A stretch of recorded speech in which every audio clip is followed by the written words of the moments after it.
2 Chronicles chapter 35, King James Version. Moreover, Josiah kept the Passover unto the Lord in Jerusalem, and they killed the Passover on the 14th day of the first month. And he set the priests in their charges, and encouraged them to the service of the house of the Lord, and said unto the Levites that taught all Israel, which were holy unto the Lord, put the holy ark in the house of which Solomon the son of King David, king of Israel, did build. It shall not be a burden upon your shoulders. Serve now the Lord your God and his people Israel, and prepare yourselves by the houses of your fathers, after your courses, according to the writing of David king of Israel, and according to the writing of Solomon his son. Instead, stand in the holy place, according to the divisions of the families of the fathers of your brethren the people, and after the division of the families of the Levites. So kill the Passover, sanctify yourselves, and prepare your brethren, that they may do according to the word of the Lord by the hand of Moses. And Josiah gave to the people of the flock, lambs and kids, all for the Passover offerings, for all that were present, to the number of 30,000 and 3,000 bullocks. These were of the king's substance.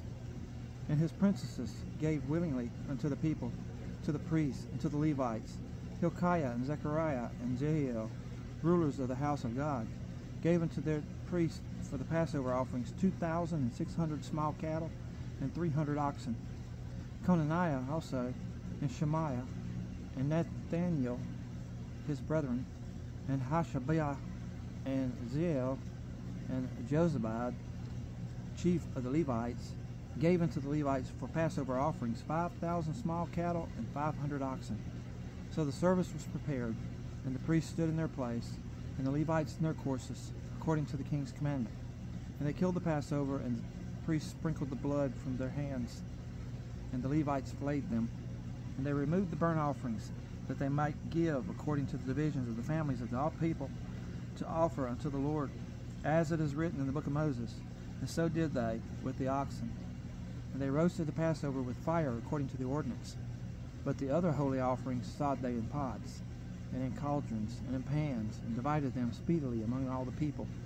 And afterward they made ready for themselves and for the priests, because the priests, the son of Aaron, were busied in offering of burnt offerings and the fat until night. Therefore the Levites prepared for themselves, and for the priests, the sons of Aaron. And the singers, the sons of Asaph, were in their place, according to the commandment of David. And Asaph, and Heman, and Jeduthun, the king's seer, and the porters waited at every gate. They might not depart from their service, for their brethren the Levites prepared for them. So all the service of the Lord was prepared the same day, to keep the Passover and to offer burnt offerings upon the altar of the Lord according to the commandment of King Josiah.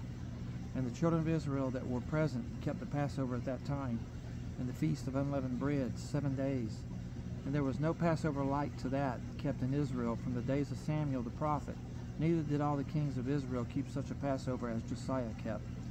And the priests and the Levites and all Judah and Israel that were present, and the inhabitants of Jerusalem. In the 18th year of the reign of Josiah was the Passover kept. After all this, when Josiah had prepared the temple, Necho, king of Egypt, came up to fight against Carchemish by Euphrates, and Josiah went out against him. But he sent ambassadors to him, saying, What have I to do with thee, thou king of Judah? I come not against thee this day, but against the house wherewith I have war. For God commanded me to make haste. Forbear thee from meddling with God, who is with me, that he destroy thee not.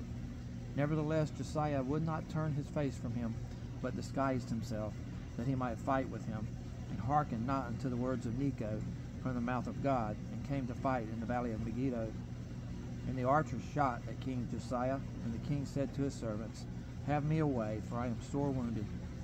His servants therefore took him out of that chariot, and put him in the second chariot that he had, and they brought him to Jerusalem, and he died, and was buried in one of the sepulchres of his fathers. And all Judah and Jerusalem mourned for Josiah. And Jeremiah lamented for Josiah, and all the singing men and the singing women spake of Josiah in their lamentations to this day, and made them an ordinance in Israel. And behold, they are written in the lamentations. Now the rest of the acts of Josiah and his goodness, according to that which was written in the law of the Lord, and his deeds, first and last, behold, they are written in the book of the kings of Israel and Judah.